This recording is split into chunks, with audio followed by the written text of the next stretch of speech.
little boy who loved Christmas. Jim just loved Christmas. More than Thanksgiving, more than Halloween, more than his own birthday. But it wasn't the presents he loved, or all the wonderful foods and parties. It wasn't even Santa, his elves, or his 8 tiny reindeer that made him love Christmas so much, even though Santa did bring him everything he asked for. It wasn't the decorations or the packages or the colorful ribbons wrapped around them.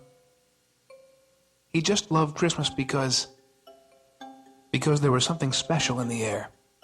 But not like a special cooking smell or a brisk chill, although the season happened to have more than its share of both. It was more of a feeling of expectation, a feeling that one of these Christmases, something was going to happen. Something very special. Something just for him. He'd watched the annual broadcasts of A Christmas Carol, It's a Wonderful Life, and A Miracle on 34th Street. The characters all had a special Christmas that changed their lives forever. And that's what he wanted. And so he waited, not really knowing what for, but he'd know when it happened. And at last there would be a night of singing, laughing, and tree trimming with stocking hanging and milk and cookies for Santa. Tomorrow it would be Christmas. And nothing happened. Well, the usual things happened with presents and turkey and stuffing, but not that special something that he was waiting for. And so the Christmases passed by, one after another, year after year. And the boy grew older, and the season began to lose some of its magic for him. And the older he became, the more the special feeling faded to become just a flicker of memory, a brief seasonal nostalgia, just out of reach and easily shrugged off like all of the other holidays that came and went without anything to distinguish them from one another. He paid little or no attention to the newly colorized versions of his old friends Scrooge, George Bailey, and Kris Kringle. He'd lost his belief in the wonder of the season. But what was about to happen would change all that. Christmas Eve, Jim muttered under his breath. Just what I need. I haven't finished my shopping, still have a gift for Brenda that I have to pick up before I go to her parents' house for another soon-to-be son-in-law question and answer session. I don't need extra hours in the day. I need whole extra days. His thoughts were interrupted by the crackling of his secretary's voice on the intercom. Mr. Hughes, you asked me to remind you when it was 2:30? Well, bing bong, it's 2:30. Thanks, Doris. I'll be taking the rest of the day off. Some last-minute shopping, you know. Why don't you finish up what you're doing and go home early, too? Oh, and Merry Christmas. Oh, thank you. Merry Christmas to you, too. Merry Christmas. Why did it have such a hollow ring? He used to love Christmas. What was different now? Was it him? Or was it the world around him that was changing, discounting such human concepts as peace and goodwill and replacing them with ambition and competition? Maybe it was nature. He couldn't remember the last time he'd had a white, snowy Christmas. It seemed that there had always been snow when he was young. Oh, well. It was a beautiful day, almost spring-like in the way the sun played on the branches of the trees along Wisconsin Avenue. It was a little brisk, but quite pleasant, and anyhow, snow really snarled Washington traffic. His thoughts raced as he left his office and began the 2.5-block walk to the Mazda Gallery, where he planned to finish his last-minute shopping. He'd meant to have all of the shopping done weeks ago, but the work at the advertising agency had been even heavier than the usual Christmas insanity, so he'd been spending most of his evenings and weekends trying to come up with unique ways to sell products that were indistinguishable from one another to a public that didn't really care whether their toothpaste contained benzofluoride, GL7, or good old-fashioned platformate. Of course, the late evenings didn't really matter much. He'd go home alone to an empty house full of antique carousel horses, jukeboxes, and arcade games, which he seldom had time to turn on, but were marvelous for parties. And if he had the time and energy, he'd work on the great American novel, skim through Advertising Age, or watch The Carson Show. He'd never gotten around to getting married, and after tiring of the constant questioning from married family and friends, began telling people that marriage and kids just weren't for him, which wasn't entirely true. There had been one girl in high school, Brenda Hall, a pretty girl with blonde hair and big green eyes and a ready, infectious smile, and a fascinating mind. They'd talk for hours, and while they appeared to do their share of the usual teenage parking behind the White Oak swimming pool, they'd be as likely discussing philosophy, art, or the current political situation as they would be engaging in any of the more traditional backseat activities. They seemed like they were made for each other. But after graduation, they went to separate schools, wrote for a while, and saw each other over holidays when they could, eventually drifting apart. She to a failed marriage and a string of unsatisfactory relationships. He to the life of an overworked entrepreneur with a number of business near misses that brought with them intense financial struggles and eventually bankruptcy. After that, business took a sudden turn upwards for him, and his efforts in the advertising game led to a partnership in a prestigious Washington, D.C. firm, which kept him even busier than he had been before and made it virtually impossible for him to enjoy his hard-earned success. Jim dated occasionally and even had a few semi-serious bouts with romance. But maybe, like Christmas, love was just something he couldn't make himself believe in anymore. He wasn't paying much attention when he caught the crowded metro subway train out of the Friendship Heights station. It was only 4 o'clock. He'd completed his shopping with record-breaking speed, and there was still time for a long, relaxing shower before he picked Brenda up for dinner. Brenda had moved back to the Washington suburbs to take a job as an account executive for a small but growing public relations firm. It was inevitable that they would run into one another, but it took a full year before they finally did. It happened not at a work-related function, but during a small party at the home of some mutual acquaintances. Almost 13 years had passed since they had last seen each other, but when their eyes met that night, it was as if they had never been apart. The conversation was immediate and easy. They were engaged 6 months later, and the wedding was planned for the middle of February, 1988.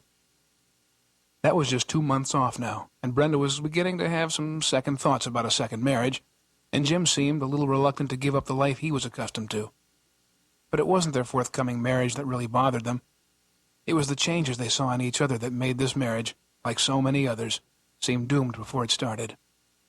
What had happened to the boy he used to be, the one with all the plans and dreams, and the girl who believed in those dreams and in him? The years of denial and disappointments had taken their toll on them both, but their love was real, and that seemed to help dispel their doubts and make up for some of the disillusioning years they'd both lived through. This was a second chance, almost a way of going back and changing the past, wiping out the years of regrets and starting again. If only that were possible. To somehow reclaim those 13 years for both of them. How different things would be today. With these thoughts running through his mind, and with the gentle clatter and monotonous swaying of the metro train, Jim closed his eyes and, after a moment, dozed off. The dream seemed vague and misty, as if he were looking at an old photograph through wax paper, and the figures were at first indistinguishable. He saw a small, dark-haired boy sitting by a fireplace. There was a Christmas tree in the corner, but it was dark, and only the pale moonlight shining in through the window illuminated the child's features. Suddenly Jim recognized the scene. He was the small boy, and now he remembered. He was waiting for something to happen, something very special, something that never did happen. He remembered how on Christmas he would get up very early, long before the first light of day, and in his pajamas he'd go into the living room and wait, and wait, and wait. For what? He couldn't remember now. Then he noticed another figure in the room. It was a tall man, and his features were clouded. He stood near the boy. In his hand he carried something. A case, maybe? He really couldn't tell. Suddenly the boy turned and looked at the figure, his eyes growing larger in surprise. Or was it fear? Then the picture twisted, fluttered, and was replaced by an outdoor scene. It was dark, and it was snowing heavily, but Jim recognized the spot immediately. It was a street corner about 10 blocks from his parents' house. There was a Hecht's department store on one corner and a Greyhound bus terminal on the other. In front of the bus station was an old green cast-iron clock on a tall metal pole. The clock had 4 faces facing in opposite directions so that the time could be seen from any side.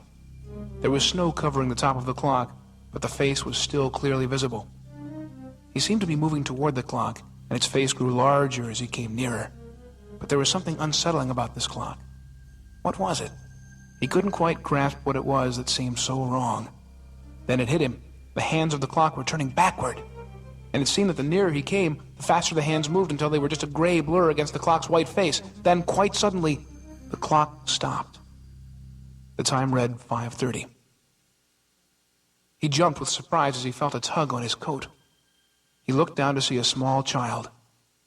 The child looked much like the young version of himself he had seen earlier, except that this child had tousled blonde hair instead of brown, and his eyes were green, not blue like his own. The little boy was naked, but seemed unaffected by the cold. Before Jim could move to wrap the toddler in his coat, the child spoke. "I'm waiting too," he said. "Please hurry. There isn't much time." Then the picture disappeared in a gust of swirling snow. When he opened his eyes, it was dark. Very dark. There didn't seem to be even the slightest glimmer for his eyes to adjust to. Then he panicked. Where was he? Had there been an accident? He didn't hear anything at all. No people talking, no sounds. Nothing. If there had been an accident, why were there no audible sounds of it, and how could he have slept through it? "Hello!" he called into the darkness. "Is anybody there?" No answer. Now his eyes were beginning to become accustomed to the darkness, and he could start to make out some shapes. He was not on a subway train, or at least not any subway train he had ever heard about. But he was in something vaguely familiar, some sort of vehicle. A vehicle with plush vinyl-covered seats in rows like a train or a bus or a streetcar. I remember the musty plastic smell from when I was little, and my parents used to take me downtown at Christmas time to look at the lights and the windows at Hecht's and Woody's and Landsberg's. But what am I doing sleeping in an antique streetcar on Christmas Eve?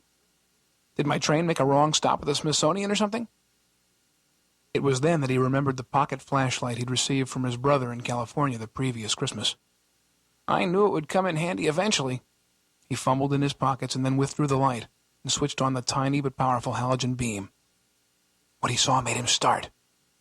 Where did they all come from? He wondered as his light played over the dozens of streetcars surrounding the one he was sitting in. I thought they were all gone, scrapped, rusted away, but these look like they're new, in working condition. He got to his feet and made his way to the door of the streetcar. Then, stepping off, he looked around until he spotted what appeared to be an exit door. It was locked. He began systematically walking along the wall, checking all the doors and windows, until finally he came to a window that was broken. A bitter cold breeze pushed through the jagged opening in the window, and with it, could that be snow? But it wasn't snowing when I got on the train today, he thought aloud, and the weatherman called for a clear night. Oh, well, I've always preferred a white Christmas.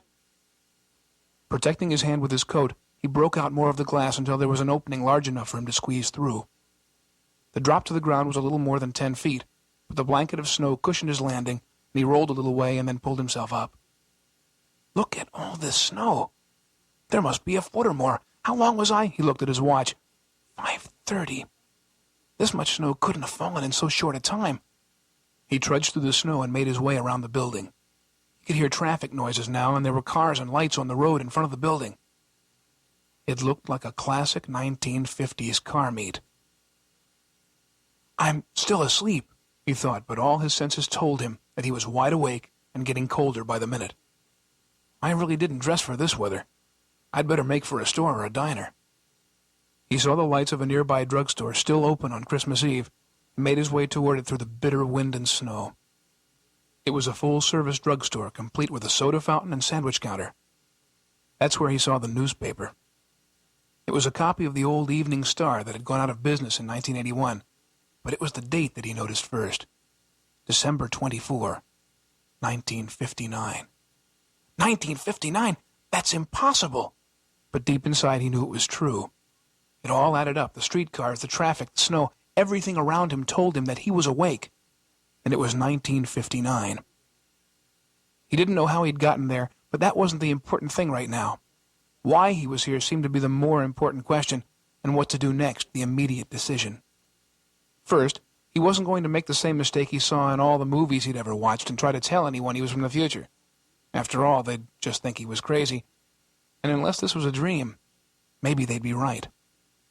He bought a cup of hot chocolate from the soda jerk and then used the payphone to call a taxi. 8411 Piney Branch Road, he told the cabbie and sat back to think. It was then that he noticed that he'd been carrying the Neiman Marcus bag from the shopping trip, and inside was Brenda's Christmas present. Hey, Mac, the driver said. Where'd you get the bag? I ain't never heard of no Neiman Marcus around here.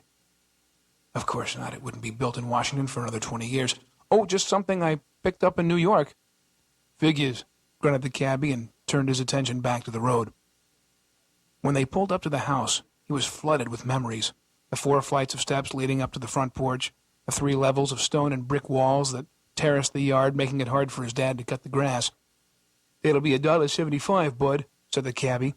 He handed the cabbie a 5, telling him to keep the change, and the driver, with a quick thanks and a Merry Christmas, hurriedly pulled off as if he were afraid the man might change his mind and ask for some of the money back. Jim climbed the snow-covered stairs and reached the front door, where he paused to consider his next move. He had begun to formulate a sort of cover story during his taxi ride. It should suffice until he figured out what he was doing here. Anyway, this probably wasn't even happening. It was all only a dream, and soon he'd be waking up safe and sound in the Rockville metro station. But in the meantime, he should be able to convince his father that he was long-lost cousin Jack, who had dropped out of sight and only kept up any contact with the family through an occasional Christmas card. And even that had stopped before Jim was 6. He could help substantiate this claim by drawing on his very good recollection of the Hughes family tree. All those hours he used to spend going through that old trunk of pictures in the attic were finally going to pay off. He rang the doorbell. He heard a dog bark. "Sandy, you old mutt, I'd almost forgotten about you." Then a shuffle of movement, the front light came on, and the door opened. His father looked like he was about Jim's own age, mid-30s, and he had to stifle a cry of "Dad!"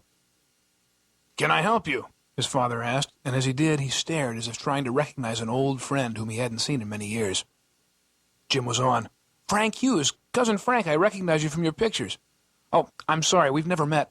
I'm your second cousin, Jack, from Denver. You know, Aunt Cynthia's boy." His father grinned. "Come on in. Merry Christmas." As they moved into the foyer, Sandy, a 2-year-old toy collie, came over to investigate the new arrival. Sniffed a few times, looked at Jim, sniffed again, and cocked his head and then wagged his tail briskly and began to jump up, licking Jim's hands.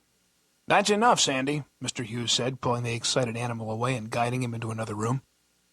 "He seems to have taken quite a shine to you. He's not usually that friendly with strangers. Anyway, I'm kind of embarrassed to admit it, but we've kind of lost track with your side of the family since Cynthia passed away. Whatever brings you here to Washington, and on Christmas Eve at that?" They walked into the living room. Jim removed his coat and shoes, and they were hung above the radiator in the hallway to dry. "It's a long story, Frank, but basically I'm on my way to Richmond on business, and since I don't know anyone there, I thought maybe, if you didn't mind, I'd stop by for a little while this evening for a bit of family warmth before I head back out." "You'll stay the night?" his father asked, with a mixture of hospitality and curiosity in his eyes. "I'd love to. Being single, it's not often I get to spend Christmas with family. But I don't want to put you out, and I do have to get an early start in the morning." "That'll be fine," Mr. Hughes said cheerily. "We'll put you in the downstairs guest room, and you can leave any time you have a mind to. We're mighty glad to have you. Honey, kids, come in here and meet my Aunt Cynthia's son, Jack. He's going to spend a little bit of Christmas with us." Jim's mother was the first to arrive. She looked the same in so many ways. The intervening years had been more than kind. It occurred to him that he'd really never noticed his parents growing older. Most children don't. But now it was almost jolting to see his mother looking so young and fresh. "Jean, this is my second cousin, Jack. Jack, this is my wife, Jean." Jim took her hand in greeting, and as their fingers touched, she let out a tiny gasp and looked into his face. At first confused, then suddenly delighted. I feel like I already know you somehow," she stammered. "Like you're a part of the family, or... Jim jumped in. "Well, I am part of the family, although a distant part. I guess it's the family resemblance that's so surprising." "Yes," replied Jean. "It's really uncanny." It was then that Jim's older brother, Will, entered the room, looked up, and did a double-take. "Hi, who are you?" Will said a little suspiciously.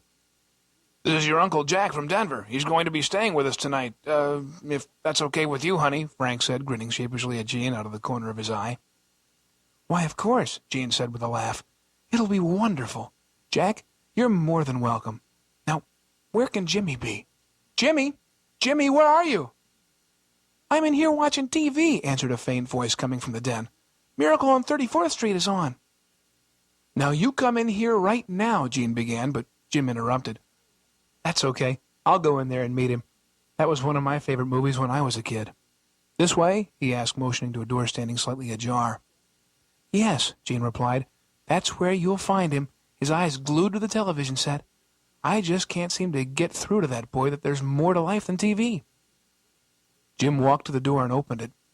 "Mind if I join you?" he asked the boy sprawled on the couch in front of the bulky old Muntz console television. The boy looked up from the screen, the the picture tube silhouetting his face, and met Jim's gaze. It was almost like an electric shock. They both stared at each other, slack-jawed and eyes wide with wonder. The boy must have been 5 or 6. The man, 34. Jim blinked, shook himself, then said cheerily, "Hi, I'm your Uncle Jack. Your name's Jimmy, right?" The boy looked him in the eye for a moment, and then smiled coyly and in a shy voice said, "I've been waiting for you. I've been waiting for you every year, but you never came. I can stop waiting now." "That's right, Jimmy," said Jim, smiling. "You're not going to have to wait any more. Neither of us are." Jim sat down next to the boy and put his arm around him. "This is one of your favorite movies, isn't it?" asked Jim. The child nodded in the affirmative. "And it's a Wonderful Life," said Jimmy. "And Scrooge," they both said together, laughing. "It's time for dinner," Jean called from the kitchen. "Get cleaned up and to the table pronto." Jim and Jimmy, still laughing, went to the washroom, washed their hands, and reported to the dining room. Jim caught himself going straight for the chair he had always occupied at the dining table as a child, and stopped just as Jimmy came around from behind. "You can sit in my chair if you want," Jimmy said. "I don't mind." "Thank you, Jimmy. That'll be very nice. I'd like that." It was one of the most delicious and delightful dinners Jim had ever eaten. He'd always been told that as you grow up, food takes on different tastes, and so he had blamed his developing taste buds for the blandness of the foods he ate as an adult. Now he realized he was wrong. The foods actually did taste better when he was a child. Maybe it had something to do with the fact that there were less pollutants in the air, or slower, more natural processing techniques, or maybe it was just his mother's cooking. But for whatever the reason, he hadn't tasted food like this in years. During the meal, Frank asked a lot of questions about Aunt Cynthia and the other family members in Denver. Jim recalled tales of the family that he had overheard as he was growing up, and so he had no trouble relating dozens of stories about Aunt Cynthia and the Denver brood. After dinner, while Mom and Dad began wrapping presents and getting things ready for Christmas morning, Jim kept Jimmy and Will occupied in the backyard with an evening snowball battle. The kids had built 2 snow igloos on opposite ends of the patio, and a snow wall across the middle to divide the territories. "Uncle Jack," Jimmy said, "will you be on my side? I always lose because Will's bigger than me." Jim remembered how true this was. Will was almost 4 years older than Jimmy, and it was never really a fair fight, even though looking back he realized that Will had never actually tried as hard as he might have. "Sure," Jim replied. "Let's start getting our ammo together." Using a pair of gloves borrowed from his father, Jim helped Jimmy pile up the snowballs with amazing speed.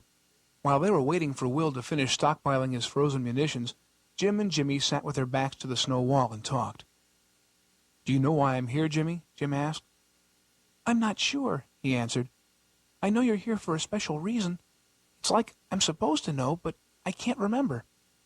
I know it has to do with me, though, because I've been waiting every Christmas, waiting for you to come."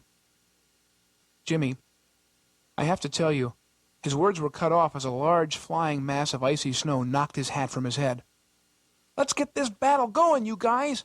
Will yelled as he let fly another white, fluffy snowball, this one aimed not quite as well at Jimmy.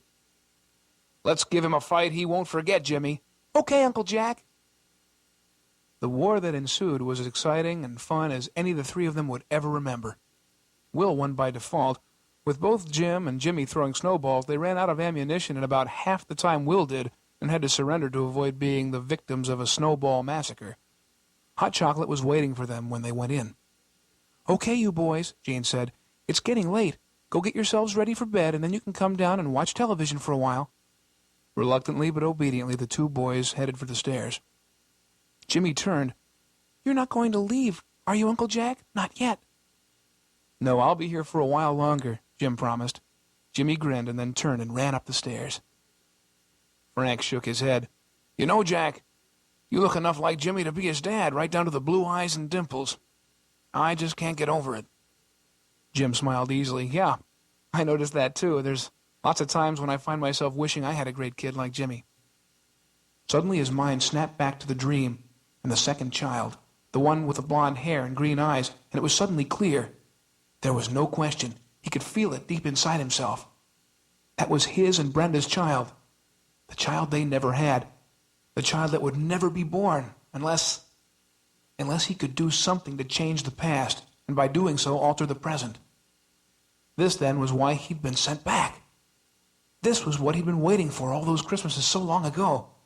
He would change history. But how? He was suddenly aware that Frank and Jean were both looking at him with some concern. "I'm sorry," Jim said. "I guess I was daydreaming about how it would be to have a family as nice as yours. You're very lucky folks. I'm truly envious." Both Frank and Jean smiled. "Thank you, Jack," said Frank. "But I have a feeling that you're going to get the things you want before too long. Just you wait and see. Now, how about some eggnog and a couple of these cookies? They were baked for Santa, but I have a feeling he's not going to miss a couple." The three of them moved into the den where It's a Wonderful Life was on television. They sat down and watched and chatted, but all the while Jim's mind was elsewhere. In order to determine how to effect the change in his future, he'd have to examine his past and try to discover as closely as possible where things had gotten off track. He and Brenda had had a great relationship in high school, and it promised to bloom into something very special as they pursued their chosen college careers. But Jim received a scholarship to the California Institute for the Arts, while Brenda had been accepted at Penn State. There were tearful goodbyes, then voluminous letters, and a substantial number of late-night phone calls. The long breaks and special holidays were eagerly awaited by both of them.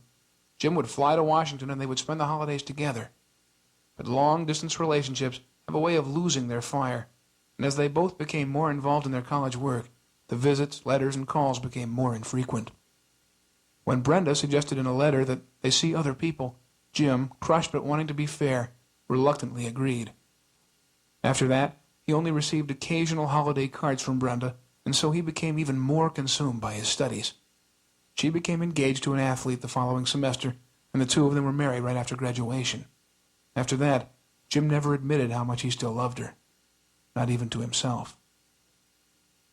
He knew what had to happen, what had been meant to happen in the first place but had somehow misfired. Somehow he had to keep Jimmy from making the same mistakes he had made.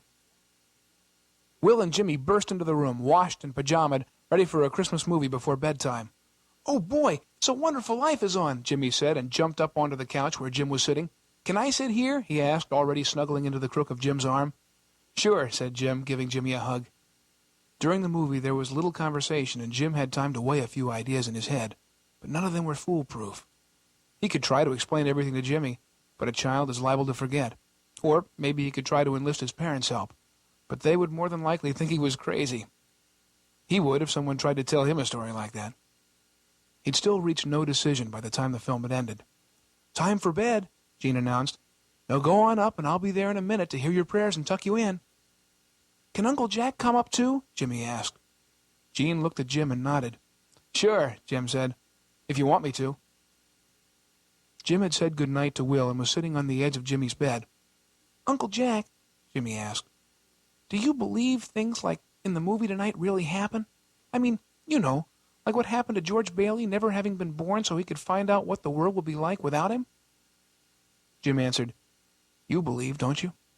Jimmy nodded his head yes. "I think you're right to believe. Remember the line in Miracle on 34th Street? Faith is believing in something when common sense tells you not to?" "Yeah," Jimmy answered. "I remember it, but I'm not really sure what it means." "It means that maybe you have to dream with your heart, not with your head. Never lose your faith, Jimmy. Never stop dreaming. If you just keep believing long enough and hard enough, your dreams will come true." "But why doesn't everybody have everything they want then?" "Because they let their common sense tell them that they shouldn't believe, that their dreams will never come true. And so they lose their faith instead of working to make those dreams come true. But you don't have to do that. You have real faith, and nobody can take that away from you. What you've been waiting for all this time is right here," he said, touching Jimmy's chest over his heart. "It always has been. That's where the magic lives, the magic to follow your dreams and make them happen. It's all up to you. Do you believe in your dreams, Uncle Jack?" "For a while I lost my faith, Jimmy. I'd forgotten about my dreams, but that'll never happen again. Not now." "Good night, Uncle Jack," said Jimmy, yawning. "Good night, Jimmy," said Jim, tucking the blankets around the boy's neck. "Merry Christmas." Downstairs, Frank and Jean were busy setting packages and toys under the tree. When Jim entered the room, Frank stopped what he was doing and nodded toward a chair. "Let's talk. he said to Jim. "Gene, come sit down. I think it's time to tell him." Jim sat down and watched his parents as they pulled up chairs close to him. After they were seated for a moment, Frank looked Jim in the eye. Jim could see that his father's eyes were moist, and then he noticed that his mother had been crying. "We know who you are, son," said Frank as he patted Jim's knee. "We don't understand what's going on, or why or how you've come, but if you need our help, we're here." Jim was astonished. "But how did you know? Did I do or say something that gave me away?" His mother answered, "No, Jimmy, but it's hard to disguise a child from his parents. We sensed something the moment you walked in," his father continued. "And there was so much besides, like the uncanny resemblance, not only to my side of the family, but your mother's side as well. You know you've always favored her. And Sandy knew you right away. And when you met Will and Jimmy, yourself, well, there was just a feeling that I couldn't explain any other way. But there was one more piece of conclusive evidence." Frank pulled something out of his pocket and handed it to Jim. It was Jim's wallet. "Now, we didn't snoop. It must have fallen out of your coat when we hung it over the radiator. The driver's license and photos confirmed what our hearts told us." They all sat down, looking at each other in silence. Then, as if on cue, they were weeping freely, arms wrapped around each other tightly. He was glad they knew, and that they discovered it for themselves. Had he tried to explain, they might have been suspicious and not as open to the truth. "Whew, this is a relief. I'm going to need your help, but first, let me answer the questions you haven't asked. I don't know how I got here, but I sense that I'm only here for tonight. And I know why I'm here. It's got to do with my wife, or should I say my fiancée, and it has to do with my son. Let me start at the beginning." After listening carefully, Jim's father stroked his chin and spoke slowly. "You could have fought for Brenda, but that wouldn't have changed things too much, I don't think." "What do you mean?" Jim asked. "You'd already begun to lose your faith in yourself," his father answered. "You'd stopped dreaming and let cold, hard logic take over. What's going to change your life isn't going to be where you go to school. It's who you are, not where you are, that's important. Your mother and I might be able to keep you from going away to college, but the rest is going to be up to you. Do you think that by coming back here you can change things enough to make a difference?" Jim smiled and, thinking of his talk with Jimmy, answered quietly, "I hope I already have." It was 2:30 in the morning when they finally decided it was time to go to bed. "You, or Jimmy, and Will are going to be up early," Dad said, "and your mother and I will be in big trouble if we don't get some sleep. Will you be here in the morning, Jimmy?" "I don't know. I don't think so, but you'll know it if I am. Good night. I love you guys a lot." Jim kissed his parents and hugged them. Then he watched them as they made their way to their bedroom.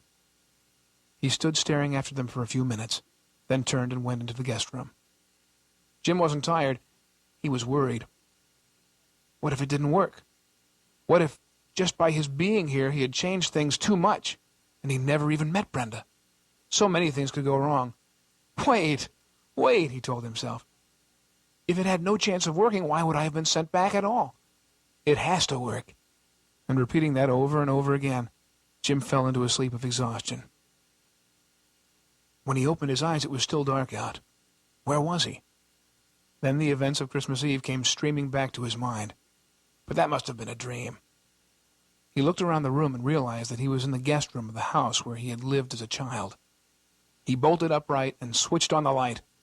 5:20 in the morning!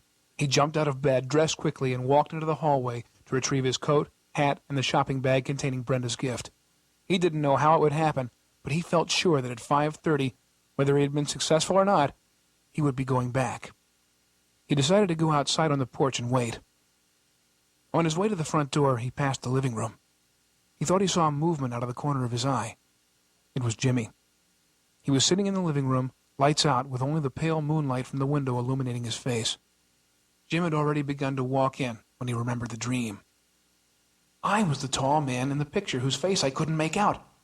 It wasn't a case he was carrying. It was this shopping bag. Just then Jimmy turned and looked at him. But it wasn't surprise or fear in his face. He could see that now. It was sadness. Tears ran down his face as he ran to Jim and threw his arms around him. "You're going now, aren't you?" "Yes." And you're not coming back, are you? No. I'm never going to see you again, am I? I don't think so, Jimmy. But nothing can keep us apart, really. As long as you have faith in your dreams and keep believing in the things you want, and work to make those dreams come true, we'll never really be apart. They stood in the living room, huddled close together, Jim wiping Jimmy's eyes with his handkerchief. It's time for me to go. Don't ever stop believing, and always follow your heart. Okay, Jimmy? Okay, Uncle Jack, Jimmy said, his voice cracking. You're going to have a great life, Jimmy. In fact, I know we both are. Goodbye. And with that, Jim turned, walked quickly to the front door, and went out. Jimmy watched him walk down the porch stairs and then down the stairs that led to the street. At the bottom, Jim turned and waved to Jimmy, who he could just barely see in the front window. Then continued down the street and out of Jimmy's sight. As his watch indicated 5:30, he vanished. Rockville Station. Doors open on the left, announced the voice over the almost inaudible metro speaker system. Jim awoke with a start. He reached down for his shopping bag and suddenly realized it wasn't there. Oh, great.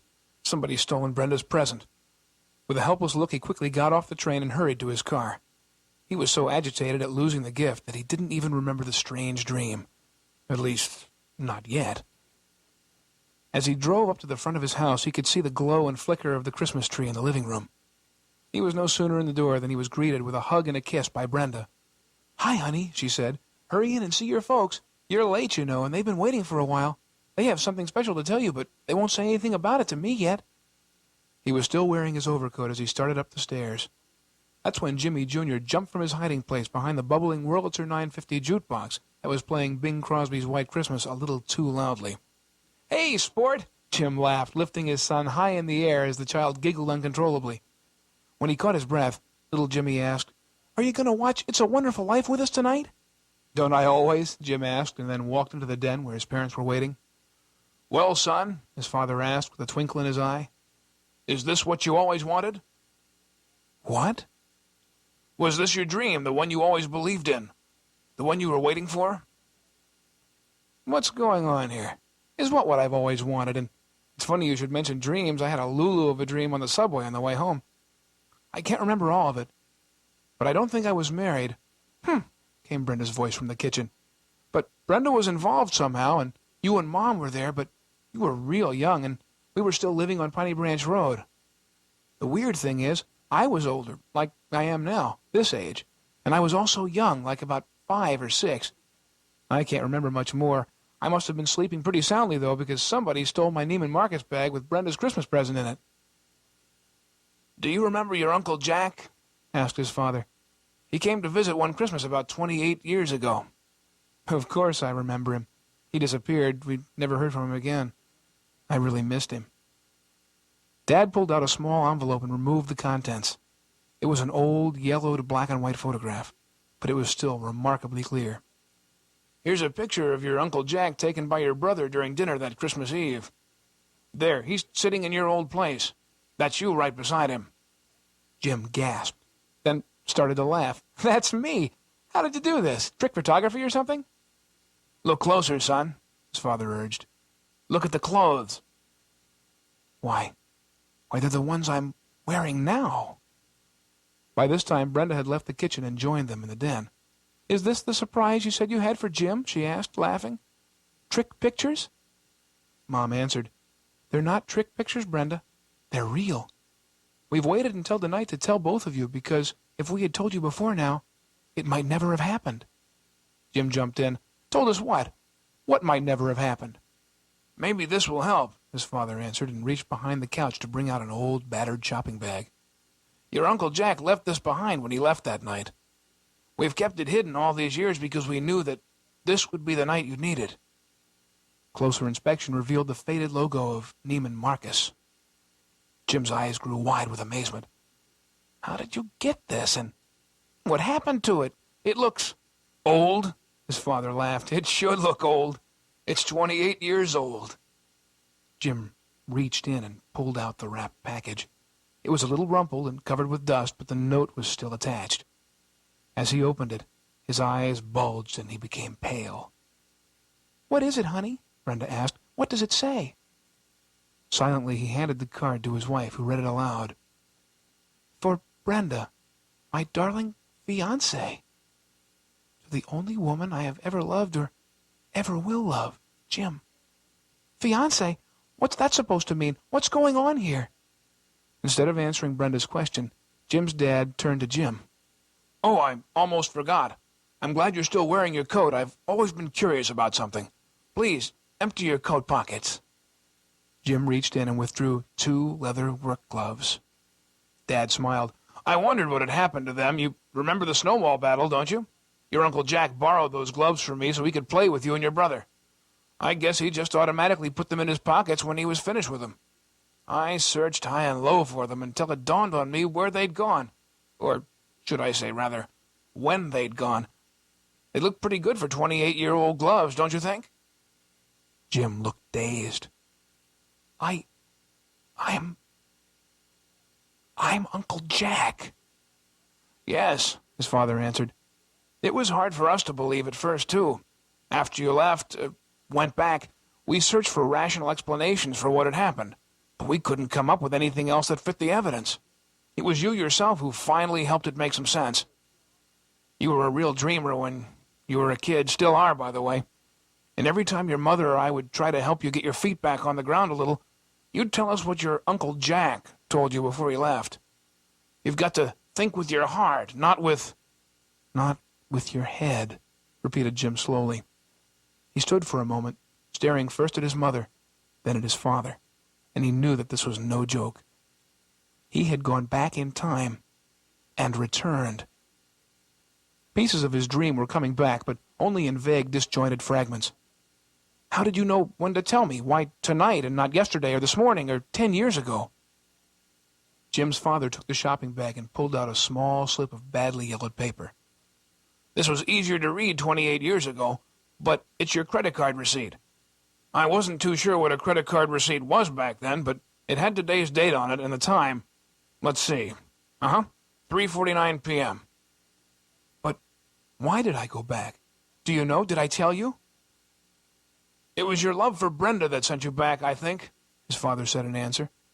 "And your love for your son, Jimmy Jr.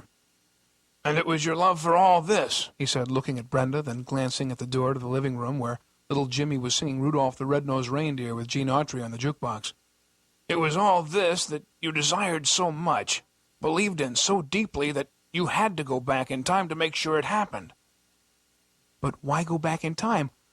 I have what I have always dreamed of. Did it change?" Dad laughed. "Did it change? I think you'd better sit down, both of you," he said, making himself comfortable. "You're gonna love this."